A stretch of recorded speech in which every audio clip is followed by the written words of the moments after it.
Hello everyone, welcome to our new video. In our today's video, we are going to solve a question using Lagrange interpolation. हमने हमारी last video में Lagrange interpolation का जो concept है वो बहुत ही अच्छे से समझ लिया था. आज की वीडियो में हम इसका एक सम सॉल्व करेंगे. एक बार हम देख लेते हैं कि Lagrange interpolation में हमने क्या करना होता था. ये उसका फॉर्मूला है. इसमें मैंने आपको बताया था कि फर्स्ट पर हमने क्या लिखना होता है, वाई नॉट होता है. और जब हम यहाँ पर वाई नॉट लिख रहे हैं तब जो हमारे पास न्यूमरेटर होता है उसमें हम एक्स नॉट की वैल्यू नहीं लेते. यहाँ पर हमने वाई नॉट लिखा है तो यहाँ पर न्यूमरेटर में हम एक्स नॉट की वैल्यू नहीं लेते और डिनोमिनेटर में हम उसी एक्स नॉट से जो हमने वैल्यू न्यूमरेटर में छोड़ी होती है डिनोमिनेटर में हम उसी वैल्यू में से जो बाकी सारी वैल्यूज़ हैं उनको माइनस कर देते हैं. ये जब हम एक सम को सॉल्व कर लेंगे तब हमें समझ आ जाएगा कि किस तरह हमने इस फॉर्मूला को अप्लाई करना है. विदाउट एनी फर्दर डिले हम क्वेश्चन को स्टार्ट करते हैं. सबसे पहले हमने इनकी कॉरस्पॉन्डिंग वैल्यूज़ लिख लेनी है कि एक्स नॉट क्या है, वाई नॉट क्या है, x1 y1 इस तरह. सबसे पहले हम लिखते हैं x naught 5 and y naught 12, x1 6, y1 13, x2 9, y2 14 and x3 11 and y3 16. और अब हम इससे फॉर्मूला में वैल्यूज़ को पुट करेंगे. सबसे पहले हमने क्या करना है, सबसे पहले हमने न्यूमरेटर में वाई नॉट वैल्यू लिखनी होती है और एक्स नॉट को हमने छोड़ना है जो फर्स्ट वैल्यू है उसमें. तो हम किस तरह करेंगे, 5 को छोड़कर जो x है एट x क्या है हमारे पास 10. हमने वैल्यू फाइंड करनी है. Find the value of y at x is equals to 10. जो x होता है दैट इज़ जो वैल्यू हमने जहाँ पर फाइंड करनी है वो 10 है हमारे पास. तो हम 10 में से माइनस करेंगे इन सभी को, 6 को, 9 को और 11 को, बट हम इसको निगलेक्ट कर देंगे इस x नॉट को. 10 माइनस 6, 10 माइनस 9 एंड 10 माइनस 11. और यहाँ पर हमने कौन सी वैल्यू को लीव किया है, 5 को. वो क्या थी, x नॉट थी. तो यहाँ पर y नॉट आ जाएगा, यहाँ पर आ जाएगा 12.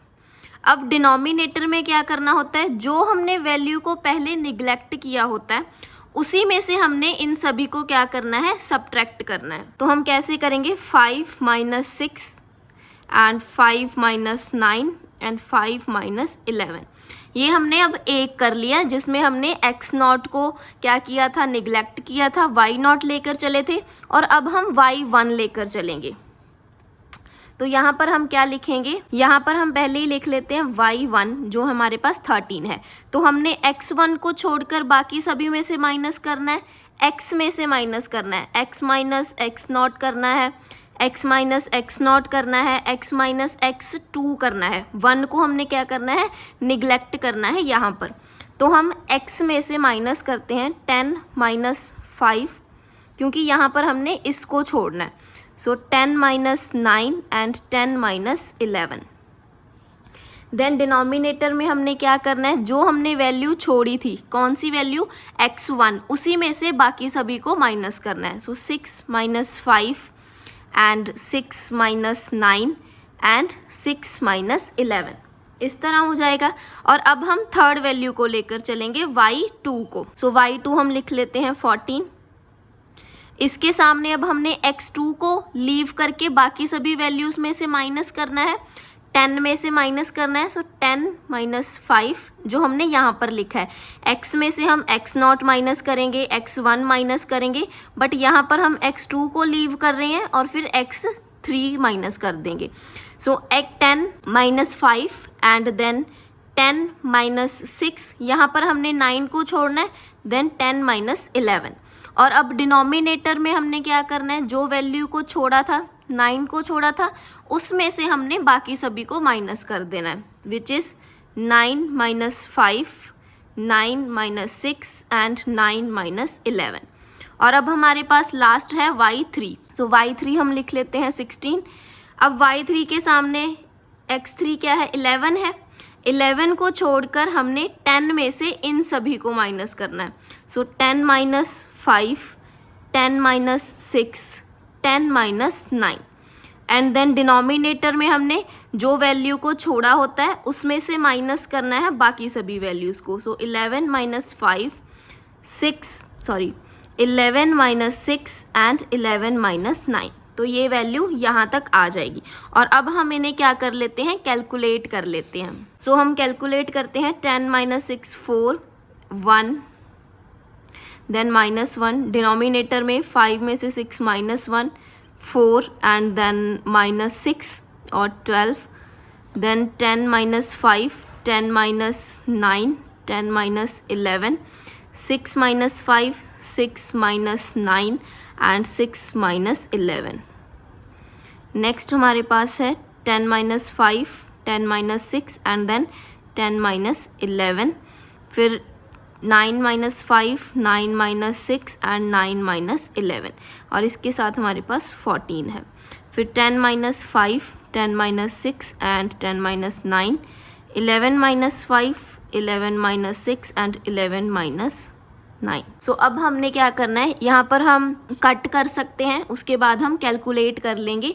फिर हमारी जो कैलकुलेशन है वो सिंपल हो जाएगी. सो 4 के साथ 4 कैंसिल, 6 1 ज़ा 6, 6 2 ज़ा 12 और माइनस का साइन यहाँ पर हमारे पास 10 माइनस 6 4, 10 माइनस 9 माइनस 5 माइनस 6, यहाँ पर हमारे पास माइनस का साइन आ जाएगा. सो यहाँ पर प्लस का साइन ही रहेगा. हमारे पास क्या आ जाएगा, हमारे पास 2 आ जाएगा. देन आगे 5 के साथ 5 कैंसिल और 13 को जब हम 3 से डिवाइड करते हैं देन हमारे पास आंसर आता है 4.33. उसके आगे माइनस लग जाएगी बिकॉज यहाँ पर माइनस माइनस प्लस हो जाएगा, बट यहाँ पर हमारे पास एक और भी माइनस है. देन उसके बाद हमारे पास 4 के साथ 4 कैंसिल, 2 के साथ कैंसिल हो जाएगा 14. तो 7 5 ज़ा 35, 35 को जब हम 3 से डिवाइड करते हैं वी हैव 11.66 एंड 5 के साथ 5 कैंसिल, 2 के साथ 8 कैंसिल हो जाएगा और 6 3 पे कट हो जाएगा, ये 2 पे कट हो जाएगा. सो 8 2 जा 16, 16 को जब हम 3 से डिवाइड करते हैं वी हैव 5.33. तो इसको जब हम सॉल्व करेंगे हमारे पास आंसर आ जाएगा. इसको हमने कैलकुलेटर से करना है. हमारे पास आंसर आ जाएगा 14.66. और अब हमने देखना है कि हमारा आंसर सही है या नहीं.